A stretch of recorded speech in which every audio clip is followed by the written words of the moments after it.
What is going on, guys? Every NFL fan and pundit loves a good mic'd up moment, but some of the best ones always seem to take place on the grandest stage in American sports, the Super Bowl. For over a half century, we've been fortunate to view so many memorable mic'd up moments in the Super Bowl. Here's a look at the 20 best. Number 20, Nick Foles, ask and you shall receive. The 2017 Philadelphia Eagles were the ultimate underdogs in the postseason. Even after nabbing the top seed in the NFC, they lost top quarterback Carson Wentz for the season when he suffered an ACL tear in Week 14, and it forced their Super Bowl dreams into the hands of Nick Foles. But the Eagles caught fire under Foles, and it led to an epic Super Bowl 52 showdown with the defending champion New England Patriots. Zach Ertz scored the go-ahead touchdown for the Eagles with just over 2 minutes to go. Now Philly needed one more defensive stop. Foles went over to his defense and uttered a simple order. Hey, strip him. Let's go. Strip him. And several minutes later, Brady gets hit. The ball is out. the Eagles took down some valuable clock, tacked on a field goal, and held on for a 41-33 victory. Simply put, Foles received the favor he so desperately needed from his defense, and the Eagles won their first ever Super Bowl. Number 19, Malcom. Go. The Seattle Seahawks had the New England Patriots right where they wanted them in the waning seconds of Super Bowl 49. Tailing by 4 with a minute to go, Seattle handed the ball off to Marshawn Lynch, who was stopped just short of the goal line. Bill Belichick opted to not take a timeout, allowing the Seahawks to bleed valuable time off the clock. The Patriots coaches scrambled to get the right personnel out on the field, and they made a history-changing decision by ordering undrafted corner Malcom Butler onto the field. Three, Malcom, go! We'll do more on that later. Number 18, Cowboys. Back-to-back, baby. A year after the Dallas Cowboys destroyed the Buffalo Bills 52-17 in Super Bowl 27, the two teams squared off once again in the big game, but the results were practically the same from a year ago. The Cowboys silently defeated the Bills 30-13, thus becoming back-to-back Super Bowl champions. And the NFL cameras were able to capture this iconic moment as the Cowboys celebrated Lombardi Trophy number 4. Back-to-back, baby! Cowboys back-to-back! Number 17, LeGarrette Blount's Blount Message. The New England Patriots trailed the Atlanta Falcons 28-3 midway through the third quarter in Super Bowl 51, but Tom Brady and Bill Belichick's team refused to go down without a fight. The Patriots pulled off the shocking comeback to force overtime. They managed to put it away on James White's 2-yard rushing touchdown, thus cementing their second Super Bowl in 5 years. After the game, Patriots running back LeGarrette Blount had a short and sweet message for both his head coach and his quarterback. It turned out to be Blount's final moment as a Patriot too.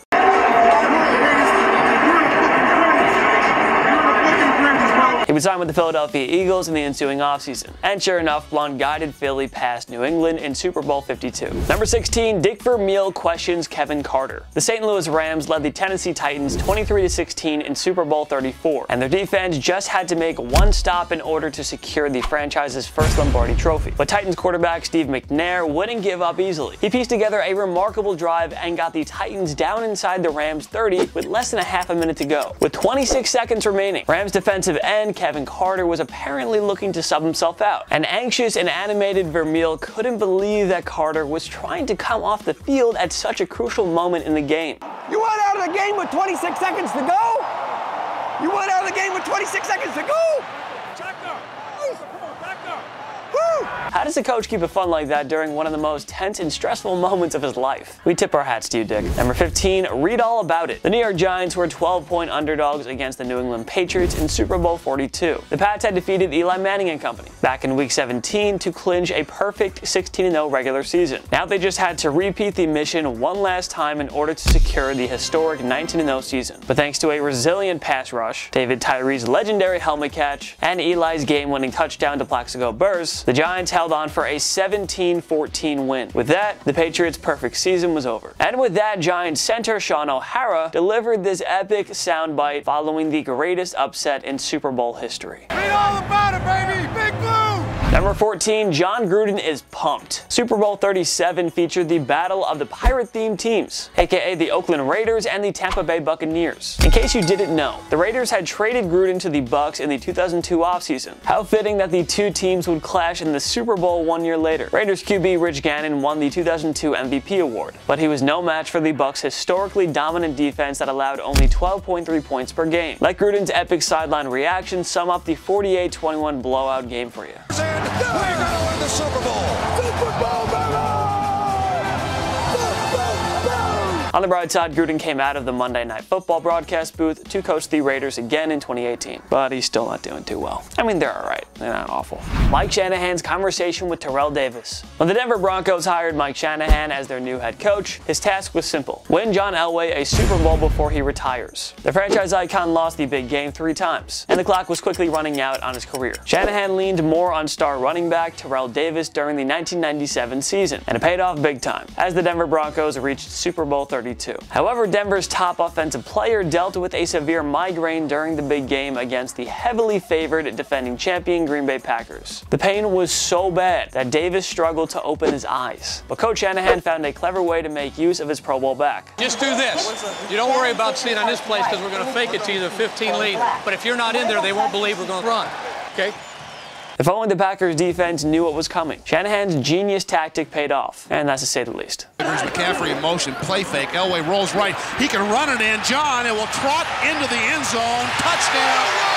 A part tip for Dak. Oh, and Davis turned out to be just fine. He was named Super Bowl MVP after rushing for 157 yards and 3 touchdowns, including the game-winning score. Number 12, the moment Vermeil got his ring. The Rams needed one more big play from their defense in order to clinch Super Bowl 34 against the Titans. As you all know by now, Mike Jones stopped Kevin Dyson 1 yard short of the goal line to clinch the Lombardi Trophy for the Rams. Coach Vermeil nervously watched from the sidelines, and after Jones made the stop, he was allowed to take a sigh of relief forever. His place in football immortally had been secured. That's a game. It's over. It's over. We're world champions. Vermeil retired after the Rams' thrilling Super Bowl, although he later came back to coach the Chiefs from 2001 to 05. Number 11, Bill Belichick gives the wrong advice. The New England Patriots led the New York Giants 17-15 with just under 4 minutes to go in the 4th quarter. Was Eli Manning about to pull off another clutch victory against the Patriots in the big game? Well, Bill Belichick did everything he could to make sure it wouldn't happen. With the game coming down to the wire, Belichick sat down with his defense and told them to take away Eli's top receivers, Victor Cruz and Hakeem Nicks. Belichick told his group to make the Giants throw to number 3 receiver Mario Manningham or tight end Bear Pasco. I mean, I know we're right on him, it's tight, but those are still the guys. Make him go to Manningham, make him go to Pasco. Well, the good news for Belichick is that on the first play of the drive, Eli didn't throw to Cruz or Nicks. But the bad news is that Eli did exactly what Belichick wanted him to do, and Manningham caught it. 4-man rush.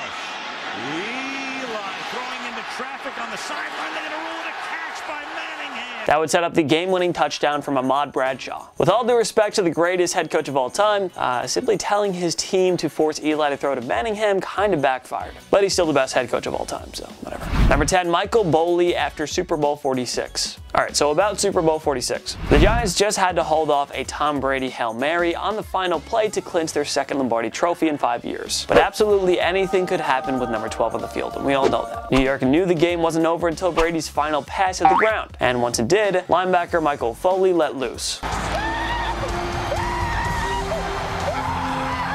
It's worth mentioning that Foley wasn't on the Giants team that won Super Bowl 42 4 years earlier. He finally climbed to the top of the mountain, and Foley let the world hear about it. Number 9, Sean Payton and Carrie Underwood. The Indianapolis Colts and New Orleans Saints met in Super Bowl 44 at Sun Life Stadium in Miami. Country singer legend Carrie Underwood had the honor of performing the national anthem before the game. Though coaches usually go about their business after the anthem, Payton went out of his way to compliment Underwood on her performance. It was simply a classy gesture from a coach who had all the pressure in the world right at his shoulder for the next 4 hours. Look.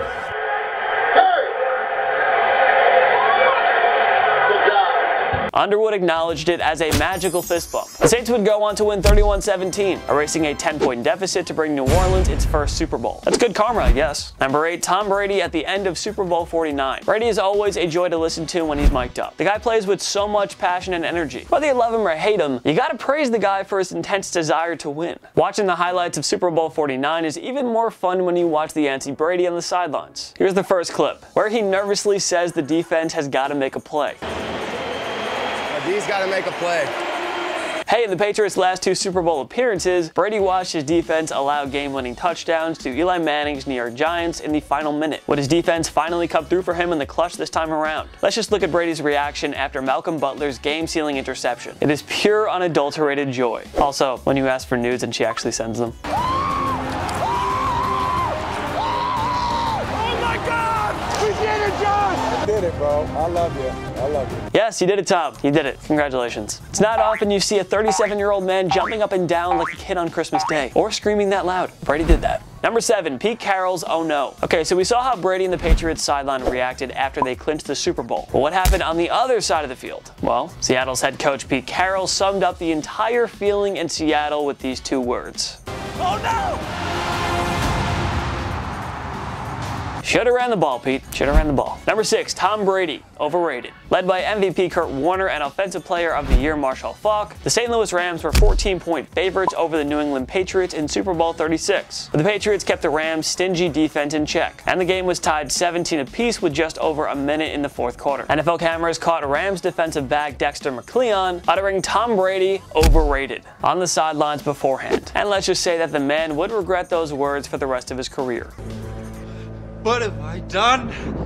Tom Brady, overrated.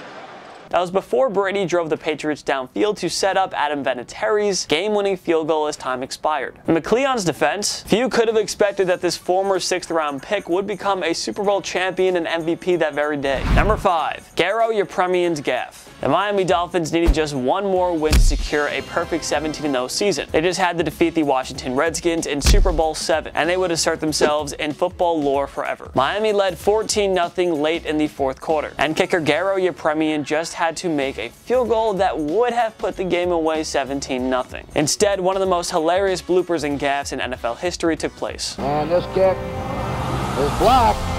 Yepremian has it. It's Mike Bass.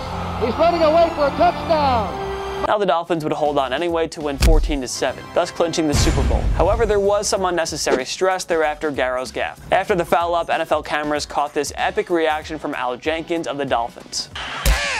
It's okay, Al. You guys won. You won anyway. It's fine. Number 4, you want Philly? The Eagles faced a crucial 4th and goal situation at the Patriots' 1-yard line late in the first half of Super Bowl 52. Philadelphia head coach Doug Peterson called timeout, and Nick Foles knew which play to call. Peterson, simply put, had no hesitation whatsoever. You want Philly? Yeah, let's do it. Let's do it. Hold on. They're going to try this Philly play against a Bill Belichick coach defense. Are they serious? Clement reverses it. Yeah, it was only one of the most iconic Super Bowl plays ever. Nice play call there, Nick. Nice job. Number 3, Drew Brees and Sean Payton. It was hard for anybody to not feel happy for the New Orleans Saints when they won Super Bowl 44. The city of New Orleans brought itself back together after the horrible tragedy from Hurricane Katrina, and this Super Bowl victory meant absolutely everything to their people. When Brees and Payton hugged it out at the very end, it was hard not to shed a tear or two. How about it, Coach? I love it. I love you. I love you too. We won the Super Bowl. We did. You won a Super Bowl. So did you. Number 2, Michael Strahan's promise. Tom Brady hit Randy Moss in the end zone to put the Patriots up 14-10 late in the 4th quarter of Super Bowl 42. Now the Giants had to hope that Eli Manning could drive them down the field for a go-ahead score. And if he did, New York's defense still had to hold down a record-setting offense. Giants legend Michael Strahan showed no fear whatsoever, promising his team on the sideline that they were about to pull off the victory. 17-14, fellas. One touchdown, we are world champions. Believe it, and it will happen. And spoiler alert, it happened. Nice call there, Michael. I love you on all your TV shows. Number 1, Hank Stram makes history in Super Bowl 4. The Kansas City Chiefs met the Minnesota Vikings in Super Bowl 4, but the game itself wasn't the only thing that went down in history. Chiefs head coach Hank Stram wore a microphone during the contest. This was the first time where a coach had done this during the big game, and the results were epic. They can't cover that in a million years. Look for 65 toss power trap. What does it look like? That's it, boys. That's it, Reds. That's it, boys.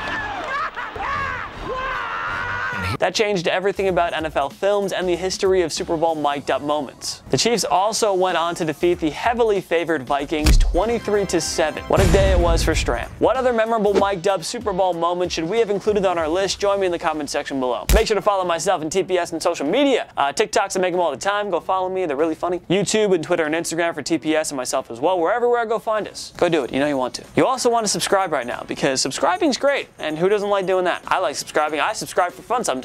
But usually if I subscribe, I want to watch their videos, so you know. And also, if you like this video, give it a like. It takes one click down below. It's that little thumbs up thing. You know what that is. If you don't know what that is, then it's probably your first time on YouTube. Of course, thank you so much for watching. I'm Jason Biondo. Money. Is dabbing still a thing? Whatever. My knee.